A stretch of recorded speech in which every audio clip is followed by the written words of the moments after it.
Good afternoon, everyone. Welcome to the Songwriter and Composers Wing Town Hall. I'm Susan Stewart, Managing Director for the S&C Wing, joined today by my team, Lynn Aurelius and Chris Panksisson-Boone, and we want to thank our expert panel. The S&C Wing exists to serve you by advocating and elevating on behalf of all songwriters and composers. And the world needs your songs, but you deserve to be paid for them. So today we're going to talk about it all, including the upcoming Copyright Royalty Board hearing. And we really are so thankful to have such experts to help us, talk through that today. So please put any questions you have in the Q&A feature, and we're going to get to as many as we can. Now it's my great pleasure to introduce today's moderator. My colleague, Todd Dupler, is the Academy's Acting Chief Advocacy and Public Policy Officer, and a great friend of the Wing. I'm going to turn it over to you now, Todd, and thank you. Thanks, Susan, and hi, everybody. Thanks so much for joining us for this important town hall. I'm really excited about the conversation that we're going to have today and the people that we have on our panel to have that conversation with. I'm going to introduce them very quickly so that we can save as much time as we can for our discussion and conversation. I will start with Colin Rushing since he just popped up on the screen. Colin is an attorney and music consultant. He spent nearly 14 years at Sound Exchange, most recently as their chief legal officer. As a member of the executive team there, Colin played a role in shaping and implementing Sound Exchange's overall strategy. He managed Sound Exchange's participation in a number of rate settings before the Copyright Royalty Board, something we'll be talking about today, including rate settings for satellite radio and webcasting. He managed the company's litigation and regulatory strategy, and he oversaw the company's day-to-day legal operations. Thank you, Colin, for being with us. Next, I'm going to introduce Danielle Aguirre. Danielle is the Executive Vice President and General Counsel of the National Music Publishers Association. She oversees all of NMPA's legal, business, and policy objectives. She protects and enforces the copyrights and IP interests of songwriters and music publishers and has worked aggressively to fight digital piracy and infringement against digital platforms. And she works with the largest companies, digital services, and record labels to make sure that publishers and their songwriting partners are being fairly compensated for the use of their songs. I'll say briefly about Colin and Danielle. I went to law school and I pretend to be a lawyer, but I'm usually faking it. Danielle and Colin are the real deal. They are two of the smartest people that I know, and they are also completely committed to protecting creators and understand the value of music. So really grateful to have both of them on this call. And then last but not least, I want to recognize and introduce Evan Bogart. Evan is a multi-platinum songwriter, producer, and creative executive who has crafted songs for people like Beyonce, the Grammy award-winning Halo, and for Rihanna, Madonna, Lizzo, Britney Spears, and countless others. To us, we know him best as the chair of the Songwriters and Composers Wing, which was announced at the Grammy Awards just last year. He is also a national trustee of the Recording Academy. He has served over 10 years in our Los Angeles chapter, including as president of that chapter. And he has always been a catalyst for change on behalf of songwriters, including our recent rules change to have songwriters included in the Grammy Album of the Year category. So super grateful to have Evan on this panel to recognize and also be the voice of songwriters. Welcome, Evan. Thank you so much, Todd. Hi everyone. Hi. All right, so let's get right into it. There has been so much in the news that probably people listening and on this have seen about streaming services and songwriters, sometimes really angry headlines about Spotify trying to rip songwriters off, confusing terminology about rates and courts and the CRB, which is a scary acronym. But let's level set with you, Evan. Help us understand, what is it that songwriters are feeling right now? What is some of the confusion and frustration that you're hearing from your colleagues and that you're experiencing as a songwriter trying to make a living in this digital ecosystem?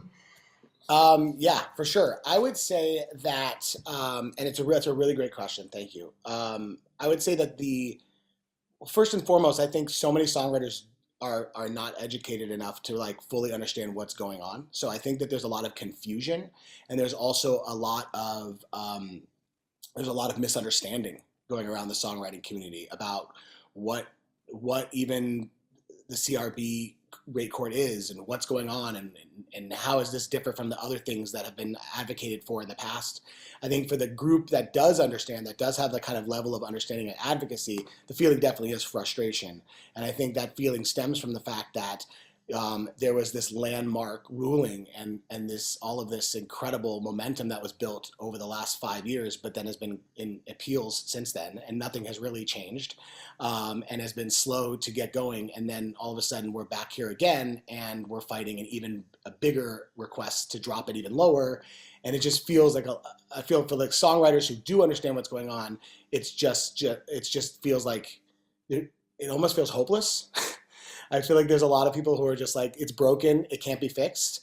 But for the most part, the largest part of the songwriting community is just confused and not really understanding where they should put their efforts or how they can help.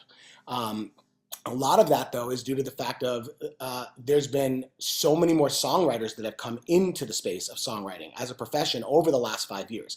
So many songwriters weren't around 5 years ago when we did this. They haven't been involved in the conversation about, Blackstone, like all the stuff that Ross did and everything that we did over the last several years. There's an entire group of songwriters. This is the first time they've had any experience with advocacy ever.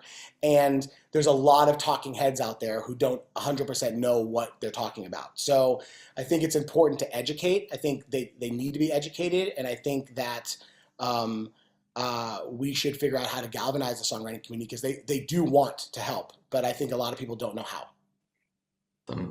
Thanks, Evan. That's a really important, I think, place for us to start. And I think the purpose of this town hall is to hopefully alleviate some of that confusion by providing real information and helping people understand what is happening and what that process is. So let's start with you, Danielle.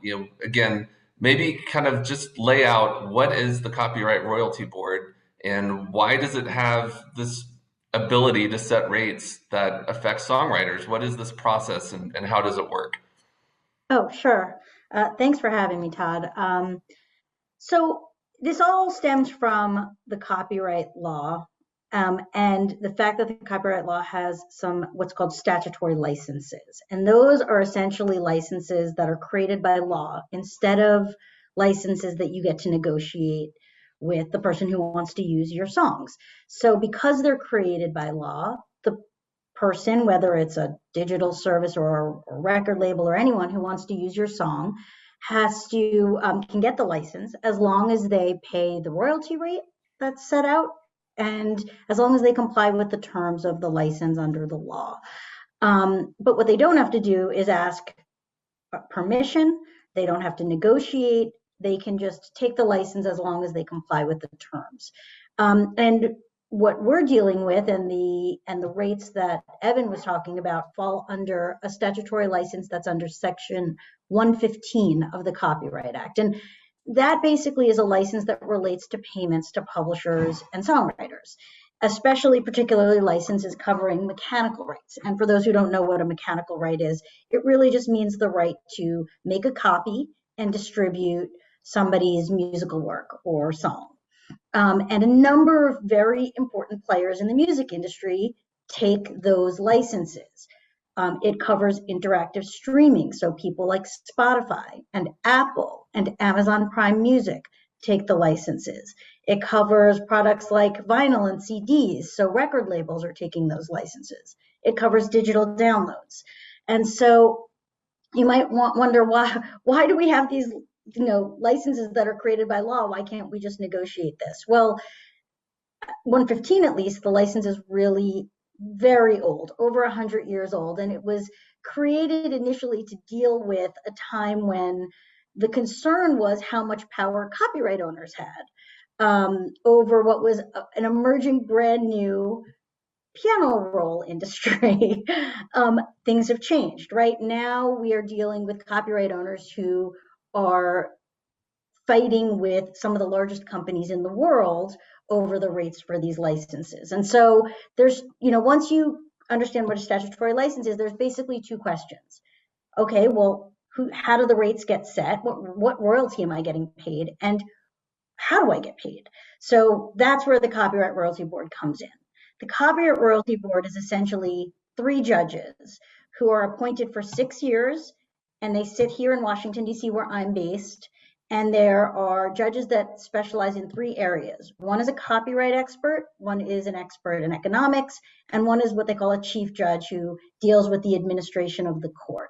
And those 3 judges, you go before them once every 5 years, and you have a trial. It's called a proceeding, but it's really just a trial. And on one side are the copyright owners. So NMPA represents music publishers, songwriter groups like NSAI based in Nashville come with us and represent their songwriting partners. And we go to trial against Spotify and Apple and Amazon before these 3 judges. And the judges at the end of the trial set what the royalty rates should be for the next 5-year period.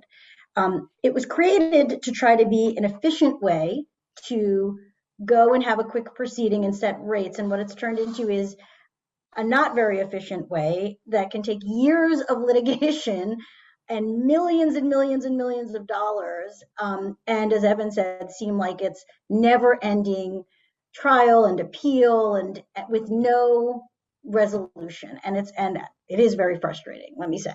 And then once they set the rates, how do you get paid? Well, for those of you, some of you may have heard of the Mechanical Licensing Collective, or the MLC, which is based in Nashville. It is the MLC's job to get paid the royalty rates from the digital services like Spotify and Apple. They take those royalties, they pay them out to music publishers or self-published songwriters, and show you who has used your songs and how much you're owed by those digital services.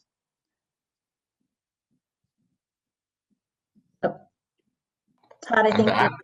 Yeah, thank you, Danielle. Super helpful. One quick housekeeping note. I see some people starting to enter in questions. If you could please use the Q&A function to enter your questions and not the chat function. That'll just help us keep up with everything that's being submitted. So please enter your questions into that Q&A. So Danielle just outlined how the CRB works in setting these mechanical licenses, which again is such a great wonky archaic term to call them mechanical licenses when they were literally mechanical 100 years ago, but have completely changed. But we know that the CRB does more than just this. The CRB sets other rates and engages in other proceedings that affect music. And so this is where, Colin, you've had some experience over the years. Could you kind of, again, just to kind of broaden our understanding of the CRB, talk about what else the CRB does and how are those processes similar or different to what they do here in the mechanical license space?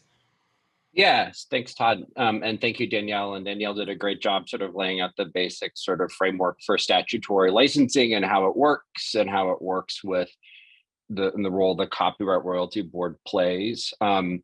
And so what I'll talk about is the area that I was sort of my life for the last 14 years, which was on the sound recording side. And so Sound Exchange, the role it plays is essentially the role that the MLC plays in terms of collecting and distributing statutory royalties, but also the role that NMPA and its members play in terms of litigating before the Copyright Royalty Board to set the rates.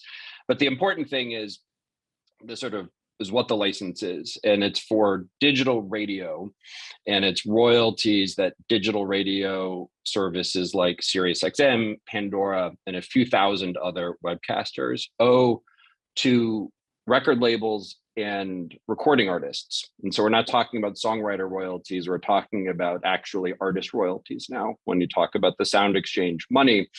And the reason that royalty stream exists is because in 1995, thanks to the work of the Academy and other people in the ecosystem, there was a new digital performance right created. And so that's Sound Exchange's role. And it started off as a teeny tiny amount of money, and it's grown to about $1 billion a year in revenue. There are two things that I think are really interesting as sort of differentiators between what Sound Exchange does and the sort of 114 is the statutory license, and then the 115 world. So one, even though the sound exchange royalties are large, they're relatively small-ish percentage of overall streaming. So it's about 10 to 15% of streaming revenue that goes to record labels and recording artists goes through this statutory license. And so that has two sort of main consequences. One, the stakes are arguably relatively lower, right? You can debate about that. $1 billion is $1 billion, and it's important. Every penny is important, but it's not 100% of streaming the way that it sort of is on 115. The other is when we go, I have to stop saying we now. When Sound Exchange goes to the Copyright Royalty Board to make the case of what the rates should be, that also means there's actually a gigantic pool of deals that actually were negotiated in the private market that can be used as evidence and that are used as evidence. And there are these benchmark agreements. Those are deals that the labels have with Spotify and Apple and all those companies that Danielle mentioned. So it provides a much closer analogy. There's a little bit more to work with. The other thing that makes the 114 cases different is the contours are a little simpler. So generally in these cases, you have Sound Exchange representing the industry on one side, and then you have a bunch of digital radio services on the other, and they have different sort of approaches and they're different types of platforms and maybe even different models, but at the end of the day, they're all digital radio services. The 115 proceedings, by contrast, you actually have like entirely different types of licensees. You have the streaming services on one side, but then you've got record labels and what really is an entirely different sort of set of relationships on the other. And I, as a sort of observer, I feel like that's a big part of what contributes to some of the kind of confusion in the ecosystem. Is it can be even hard to know which mechanical proceeding are we even talking about, right? Because these are really fundamentally different things. The 114 is really a little bit simpler. But otherwise, the basic process is essentially the same. And I agree with Danielle's assessment. These proceedings are incredibly long. The rates are set every 5 years, which is honestly too long in the digital context. So much happens over 5 years, and then the appeals, just add to the time that these things take to sort out. So one quick follow-up, I think you pointed to, Colin, that in the 114 context, when you go to this court, sometimes you have these private agreements and licenses that have been struck between streaming services and record labels, and those become a reference point for the judges to look at as they're setting these 114 rates.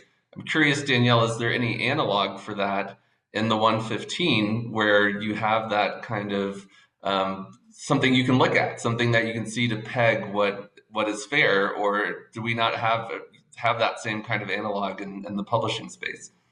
No, I mean, unfortunately, here in the US, you don't really have an analog to that because we've had a compulsory license, a license that isn't freely negotiated for over 100 years. And so there has never been a time where songwriters or music publishers can negotiate deals in the market that are not, I mean, when you have a party like Spotify who can just go and get the compulsory license if they don't like the terms of a deal, the market deal is not really a free market deal that you can look at and say, well, that looks like a good benchmark.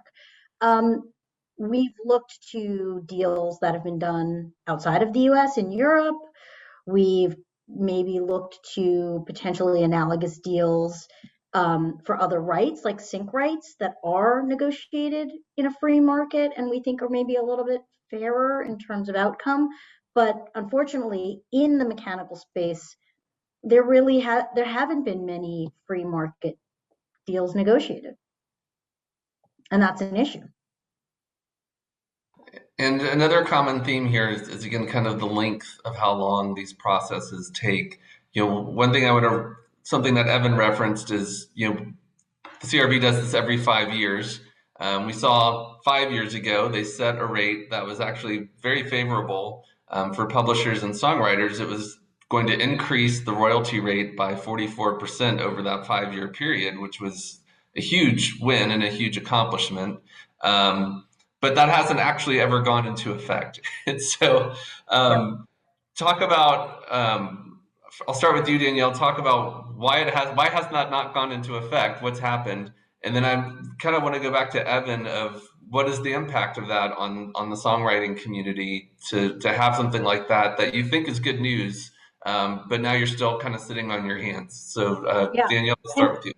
So yes, and just before I get into that, I will say, just to show how completely crazy having these 5-year deals is, when two proceedings ago, when we settled the rates for interactive streaming with, for what is now Spotify and the like, because it was less than 2% of the market, and not one of the current players had launched in the US. This was just in early 2011, not Spotify or Amazon Prime or Apple Music. None of them actually had a service in the United States. During those 5 years after we settled that, all of them launched their services in the United States, including many other services. And by the time we got back to court, it had become a much more significant part of the revenue that people relied on to be paid, and were becoming dominant players in the music industry. And so those 5 years were unbelievable. There was unbelievable change. So why are we currently in 2 proceedings at the same time? Well, back in 2017, we went to trial and against the major digital services, Spotify and Amazon and Apple and Pandora and Google Play at the time. And we argued that the rates were too low. They were too low, and that they should be raised, and that songwriters needed more income coming from this area, given how rapidly it was growing.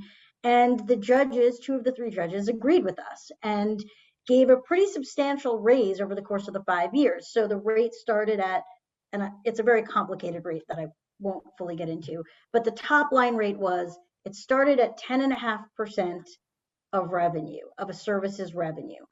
And at the end of the 5-year period, it was up to 15.1%, which was a really nice increase, and we thought justified.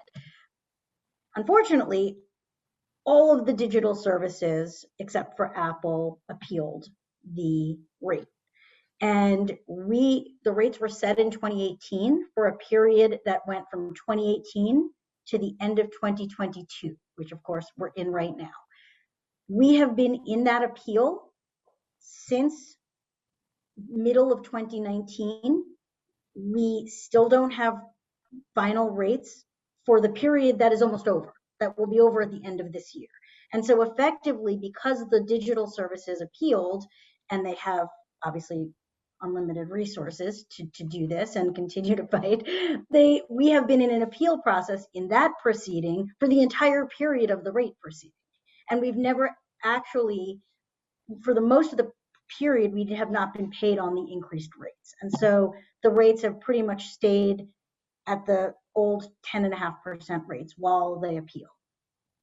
At the same time, we've now started the next proceeding for the next 5-year period, which is 2023 to 2027. And we are now in both proceedings at the same time, trying to get final determinations on rates going back 5 years and setting rates going forward 5 years at the same time. And of course, the publishing and songwriting industry is not a very big industry. It's not even a very large industry compared to the music industry as a whole.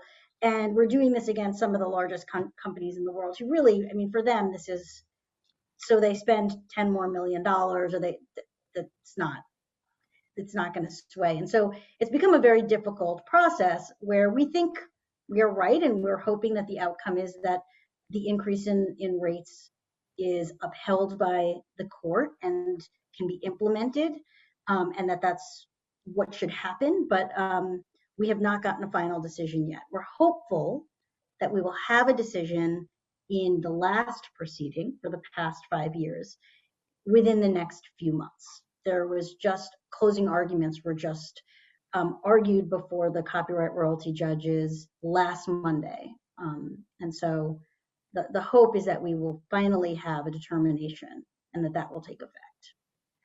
And to the extent there's any silver lining, I'll point out for our viewers that if the rate increase holds on this appeal, all of that revenue would be paid retroactively for this 5-year penalty, 5-year period. So it's not lost, even though not getting it for the last 5 years has to hurt. So I would love, Evan, to get your perspective.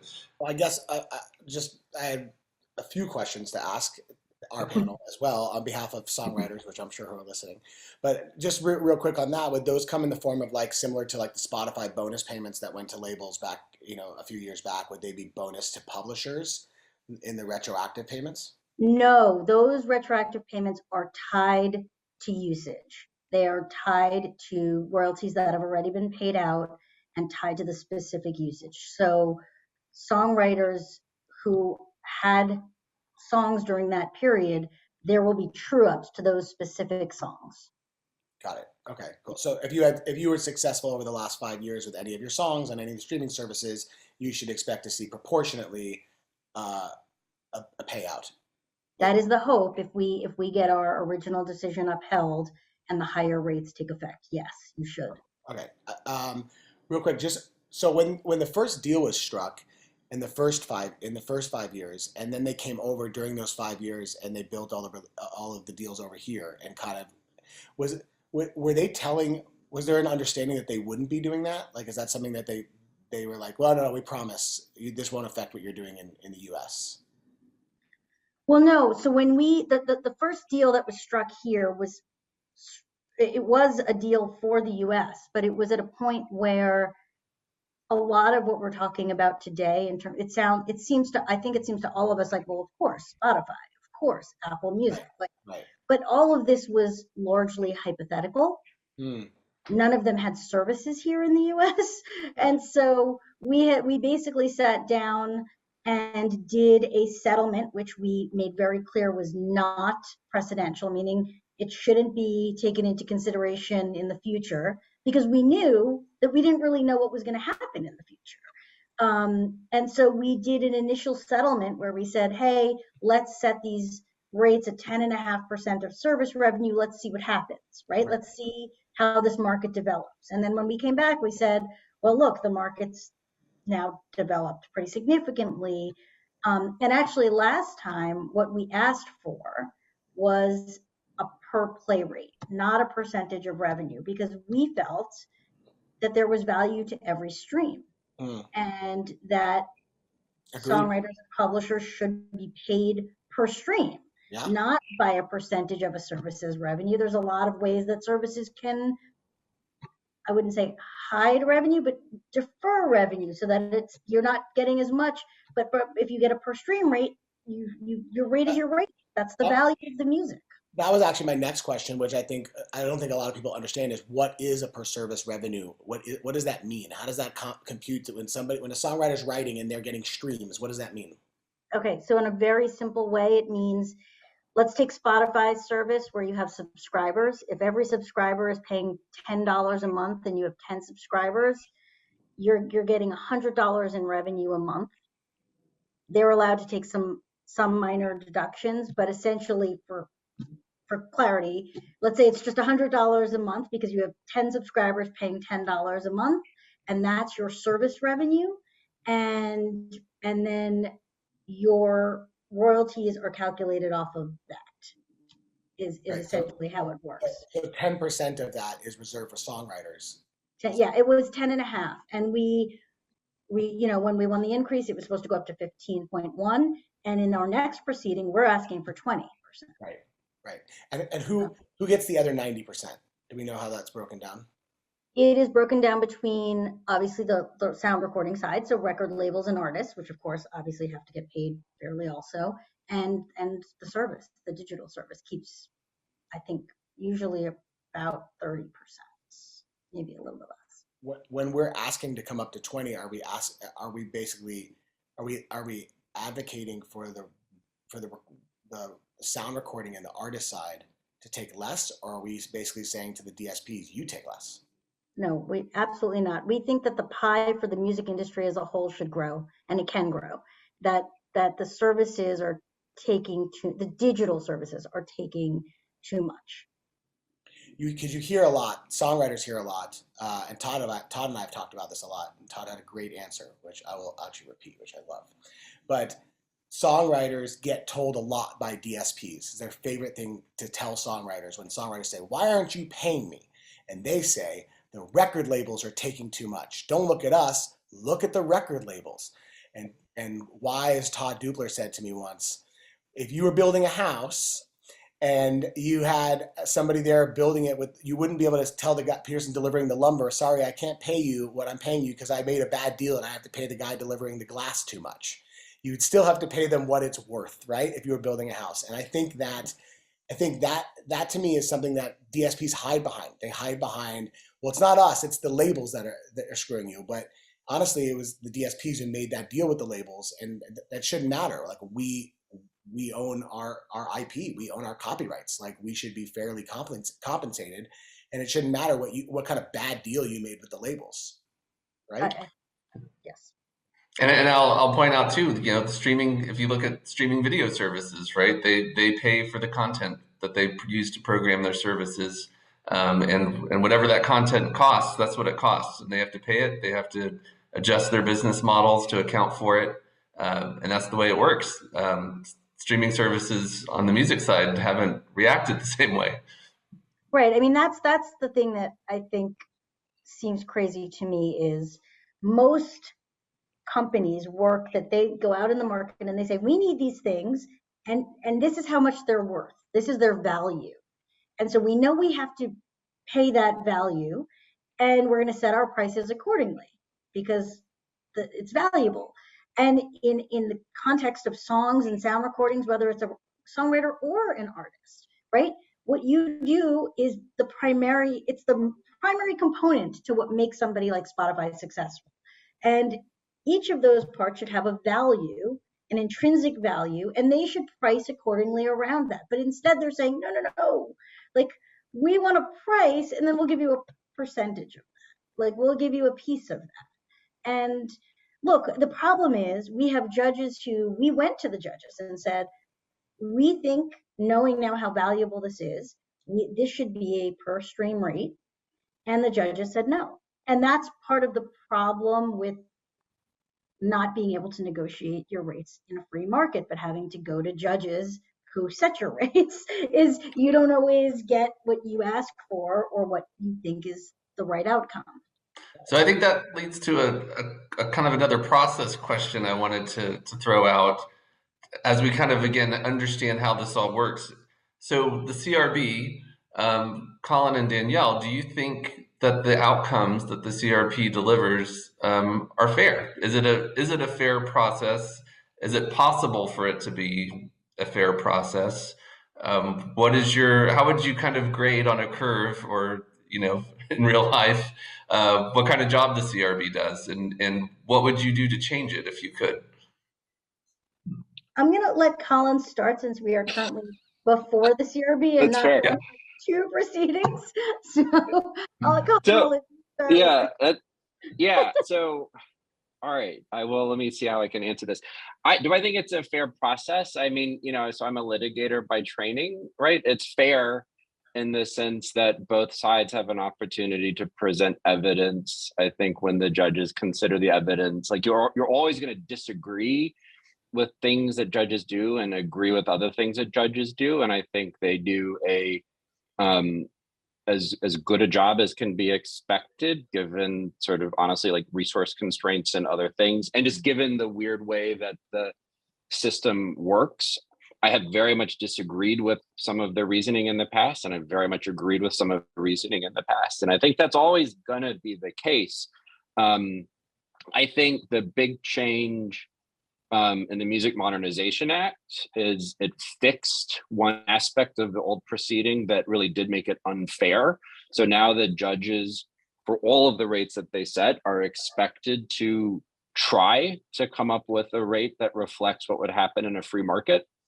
So before that change, some types of services were operating under a different standard that allowed the judges to set rates that were as a practical matter, below market, but certainly, but based on other factors. And so now at least they have the right standard that they're supposed to apply. So I think as a process, it's fair. I think there's no way, though, that what the judges do can ever replicate what would happen in a free market. And I'll give, in addition to sort of getting the rate right, the other thing that the judges really don't have the ability to influence is the business model, right, of a particular licensee, right? Like, you might agree to different rates and terms if you really buy into a particular platform's specific business model. But instead you have rates that they have to be essentially one size fits all, maybe with differences for subscription and non-subscription, right? But that's it. And, that just really makes it impossible, I believe, to have something that would truly reflect what would happen in a dynamic free market. So that's a long way of saying, I think the process is fair as litigation can be, but I don't think it will ever result in a truly free market outcome. I have a question about that. It feels like, and I think a lot of songwriters feel this way, it feels like we're pushing a boulder up the hill and then the boulder comes back down again, and then we're pushing the boulder up the hill, and then, whatever that old Greek mythology was. I didn't study that, but I've heard of it. It almost feels like, and I hate saying this because we are going to continue, we are all together and we're fighting this and stuff, but it almost feels like, to what extent? It feels like they're constantly going to push back. It feels like they're constantly going to appeal. It feels like even if we close this appeal, correct me if I'm wrong, I'm trying to be optimistic here, but if we get this appeal ruling in the next few months, we get a ruling in our favor at the next CRB, right? NMPA wins, we're like, woo, like we were 5 years ago, right? We're all cheering, and then they appeal it again. And we're stuck in that situation again, and this just goes on and on and on and on and on. Sometimes it feels like the system is so broken, maybe it's better to just blow it up and rebuild it as opposed to try to fix it. And I don't obviously that's easier said than done, right? That's not something we can do, but it just feels like it feels a little like we're fighting for the status quo as opposed to we'd be just thrilled if they didn't reduce it. You know that feeling? I'm sure you guys know that feeling. I'm not alone here, right? So I would say you are right. We are fighting within the status quo. I don't know if we're fighting for status quo, but we are fighting within it because right now we have no other means to fight. And we have to fight, right? Because we think that the rate should continue to go up. And I think it would be, an even worse outcome if we all just kind of threw up our hands and said, well, this is stacked against us. We're going home. But I'm not saying we can do that. And look, I think there is a potential where we could get a good outcome here. I'm hopeful. Do I think they'll keep appealing? I think if whatever the decision is at the end of this proceeding, this appeal that we're doing, I think will stick. So hopefully it's a good outcome. But yeah, you are right. And that's one of the reasons, and this is what I was going to say to Colin, to follow up with Colin, is one of the reasons I see this as kind of not a fair proceeding. Again, I'm a litigator by nature. So it's not about the judges. It's about why are we in this process to begin with, right? Why are songwriters in a process that's meant to restrict our power against some of the largest companies in the world, where outside of this proceeding in this court, they're being looked at the ones, well, as antitrust violators, as you're too big, you're too powerful. But in this little courtroom in Washington, D.C., they're being protected from our market power. And that seems backwards. And I think you would, if you talked to David Israelite, who's, our CEO, he would say, in an ideal world, we'd like for this to go away. We don't think we should be under a compulsory license or before a judge to set, or 3 judges to set rates, that people should be able to negotiate rates in the free market. And you see that with the 5-year, even taking the judges out of this, the fact that these are 5-year licenses, I mean, anyone who's been paying any attention to the industry knows there's a sea change every 5 years. Like, it's crazy to try to figure out what's going to happen in the next 5 years. You can't do that. That has to be done in a market where you're flexible to go back and negotiate new deals, but you can't do that here. So in that way, I do think it is not fair. So I'll add, one interesting question. I think so much of the headlines and the discourse has been focused on Spotify, and there's been some high-profile instances of artists and songwriters protesting Spotify. But is Spotify the only boogeyman in this story, right? So as you mentioned, the appeal from 5 years ago, every streaming service except Apple was engaged in that appeal. The new rates for this new proceeding that's about to start, Apple joined in with the other services. So how would you characterize that? Are there any good guys in this fight, and how would you characterize the role of these different streaming services, to the extent that you're comfortable commenting on that? Oh no, there are no good digital streaming services. Let's be very clear. Digital streaming services are businesses. And I just think sometimes people want to say, oh, but they're so great, and look at this service, they're highlighting songwriters, or these guys are giving me a way to look at their back end. Yes, because at the same time, they're before the Copyright Royalty Board trying to cut your royalty rates, which are much more valuable to you than, songwriter highlights. But it's because they're businesses. They're not good guys. And, I don't know if they're bad guys. They are businesses that are looking out for themselves and looking out for their bottom line and not looking out for us. But we have to look out for ourselves. We have to look out for us, right? I mean, I don't think they're going to make sure that we're publishers and songwriters are being paid fairly. Like, that is something we have to continue to fight for, because I think they will continue to try to reduce the amount that they have to pay. And so, no, there are no good guy digital services in the way I see things. I think everyone's looking out for their business. It's funny that you would say that, though, because I feel like Spotify with their Notable hub, I want to express these are going to be my opinions, not the Recording Academy's. I just don't want to put anybody on the hook.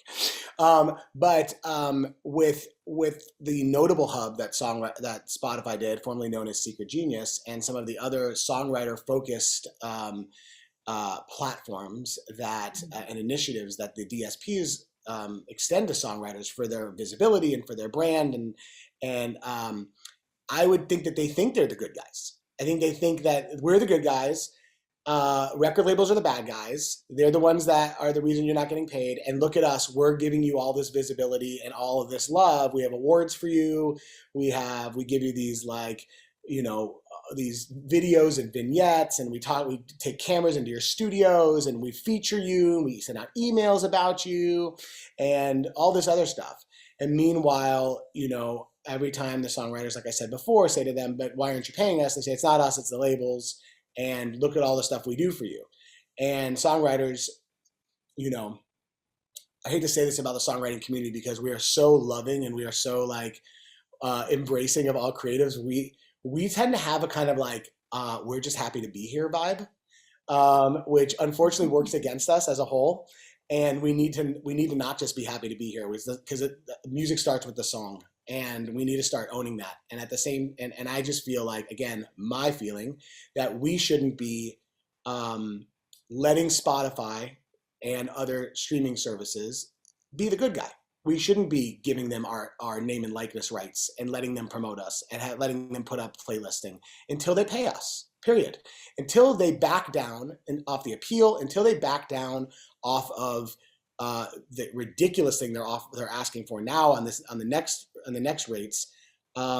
They shouldn't have our permission to promote us and use us and placate us. I mean, we are giving them a blanket that if I were a judge, I would turn around and say, well, songwriters aren't upset. look, they're all over Spotify. They let Spotify post about them all the times. The NMPA, I don't think you are representing the songwriters here, because the songwriters seem to be very happy with the DSPs. They have a partnership. It's obvious. I can just look online. And I think songwriters are so eager to have that visibility and that leg up, and they buy into this whole "we're not the bad guys, we're the good guy" thing. And I just think it's wrong. It's just wrong.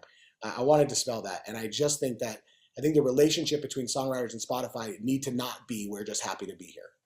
And I don't think that helps. It doesn't help the case. I appreciate that, and I can't speak to, and I don't mean to jump in, Todd, but I just want to address real quick. I can't speak to the labels, but I will tell you, because the services make this argument all the time, and they make it in our Copyright Royalty Board proceedings. Like, we're paying out lots of money. If it's not getting to the writers, it's the publishers. I cannot tell you how false that is, right? Because we do lots of discovery in these proceedings. We have tons of publisher-writer agreements.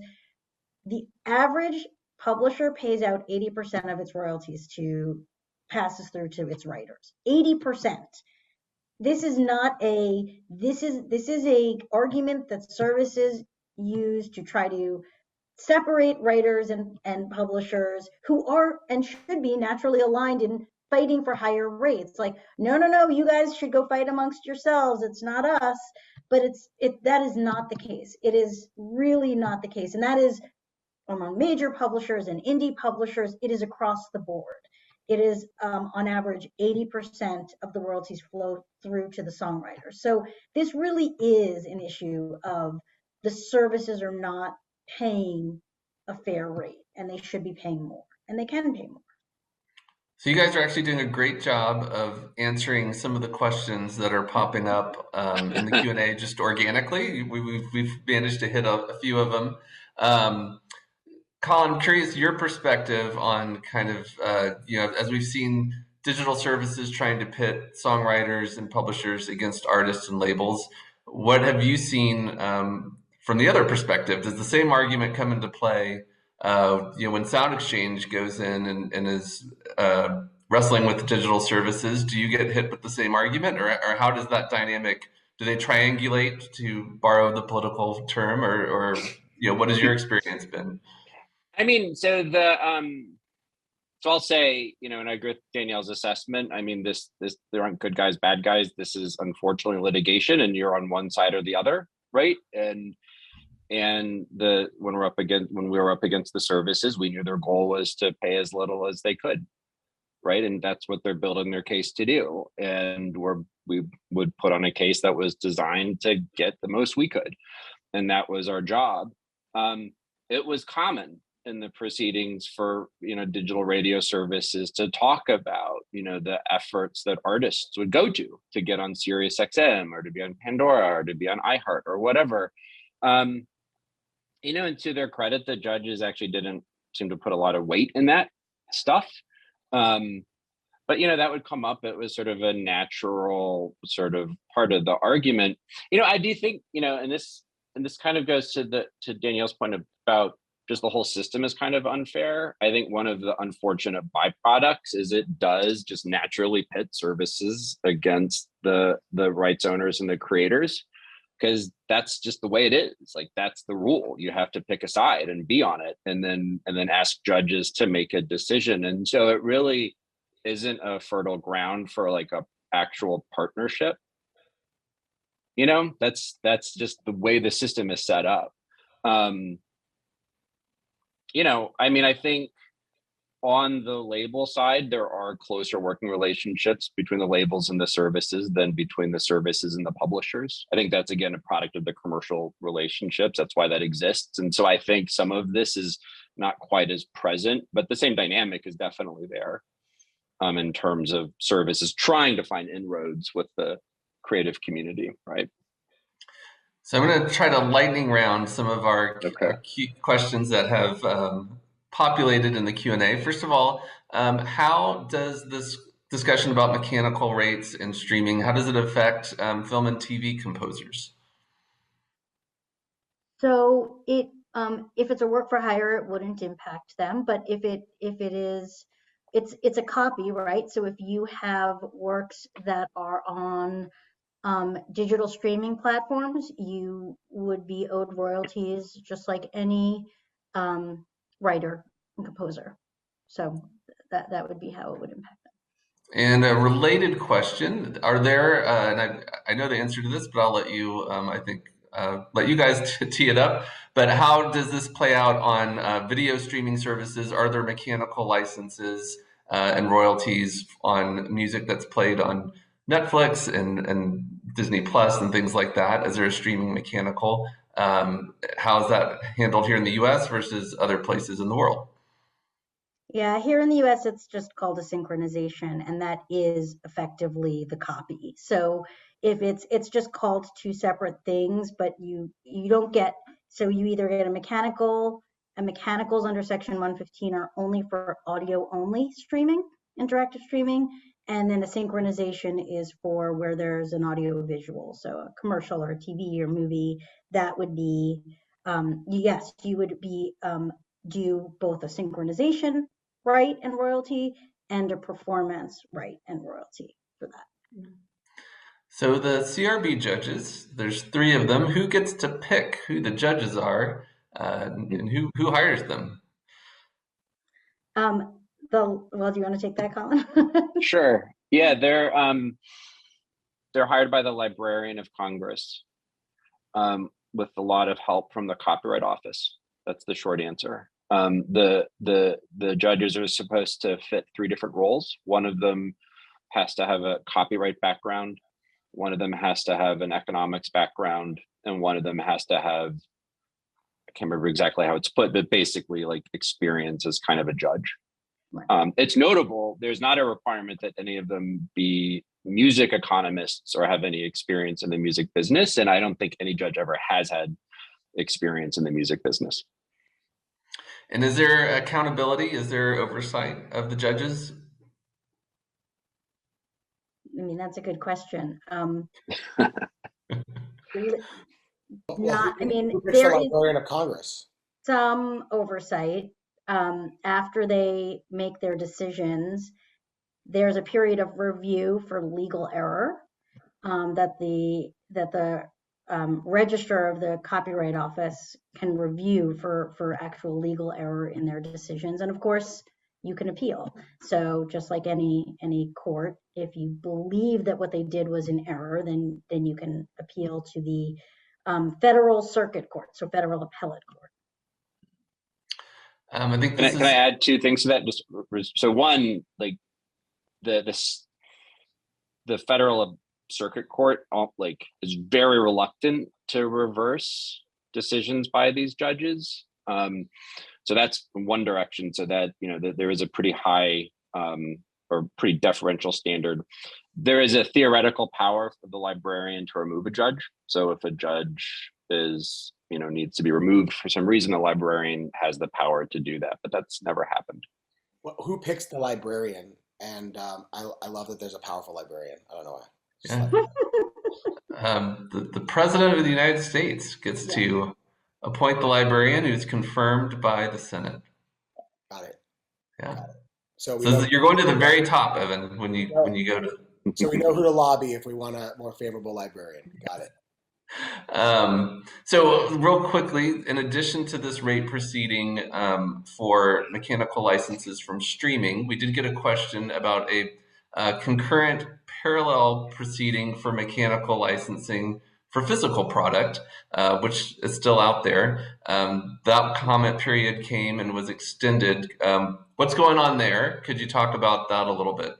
Yeah, no, I'm glad this actually came up because it's the same proceeding. So it's all one proceeding, and for Section 115, we just have one proceeding and it covers everything. With respect to physical product, we made a decision early on that we were going to try to settle with basically for that proceeding, it's music publishers and songwriters against the record labels. And we made a decision early on that we were just going to try to settle that and roll forward the rate, which is at 9.1 cents per track, which has been the rate forever. I want to say we think that rate is too low. We would love to have a higher rate, But when we started the proceeding, we looked at the, okay, we estimate we're going to spend maybe almost $20 million litigating against the digital services, and the money related to interactive streaming is growing exponentially year over year. And then we looked at physical product, and obviously with the exception of vinyl, and which is having a resurgence without a doubt, physical has been declining for 15 years. And the last time we litigated that rate, we went for an increase, and the judges denied us an increase in the rate. They denied us a COLA, a cost of living adjustment. And we said, do we want to spend $15 to $20 million fighting both the services, and then another $15 to $20 million fighting the record labels? And the decision of our board, which of course is 14 independent publishers and a few of the major publishers, was no, that we should focus where there is a significant amount of money, given, the limited resources of the music industry, and try to once again increase the rates for interactive streaming. And honestly, there was a real concern that because of the decline, the 15-year decline in physical revenue, and because of things like controlled comps that a lot of writers agree to, and I understand why they do, but that a lot of where they're agreeing to 3/4 rates, that we could go in and actually wind up with potentially a decrease in the rate. So right now we have a settlement. It's before the copyright royalty judges. It hasn't been approved. Last time, it took a long time when we did a settlement for the judges to approve. So I think we're just waiting to see what happens. And look, we'd love to have increased rates across the board, but unfortunately, as we've talked about today, it's become a very time-consuming, extremely expensive process, and one in which you do have to make strategic decisions because we don't have unlimited resources. So we're waiting to see what happens there. Go ahead, Evan, and we have 3 minutes. Jump in. Yeah, I don't know. Maybe this is too big of a question. Why, a lot of songwriters ask me all the time. They're like, and when I approve my syncs, when I approve syncs for TV and film, I'm able to quote MFN with the sound recording, and most of the time it's 50-50 paid out for a sync. Why, in all other circumstances, is the copyright valued so much less than the sound recording? Well, here I can give you a very quick answer, Evan. It is because for reproduction rights or copies, the record labels and artists are in the free market, and they can negotiate in a free market for those rights. Right. And we go before the Copyright Royalty Board and don't have the same ability to go and negotiate in a market and say no if we think the rates are too low. And that's the big thing, right? We can't say no. When you can't say no, that takes away a lot of your leverage to negotiate something fair. Thank you. Thanks for clearing that up. And in our last minute, what happens next? So people that are watching the calendar, we mentioned this appeal final arguments happened last week, and there should be a ruling at the end of this year. What about the next proceeding that's about to start? What is the timetable for that? What should people be looking for? They should be looking for a hearing that will happen sometime this summer, for sure, and a decision in that hearing hopefully by the end of this year or early next year. And then those rates would take effect starting next year. They would already be taking effect. And is there a place people can look or watch to see when those hearings get scheduled, when that proceeding actually starts? Yeah, the Copyright Royalty Board has a website. So if you just look online, and the proceeding is called Phono Records 4. It's not an exciting name, but it's called Phono Records 4. So if you go to the Copyright Royalty Board and look up Phono Records 4, there is a schedule. There's the worst sequel series ever. Yeah, the hearing date has not been set yet. So there's no date yet, but we believe it will be sometime during the summer. I hear Ryan Reynolds is going to be in Phono Records 5. All right, we have filled a full hour as I knew we would, and I apologize. We got to a lot of the questions and not every question, but we've covered this so well. I want to thank our whole panel. You guys have done such an amazing job, and I hope shed a lot of light on this for songwriters who've been asking these questions. So thank you for sharing your time with us.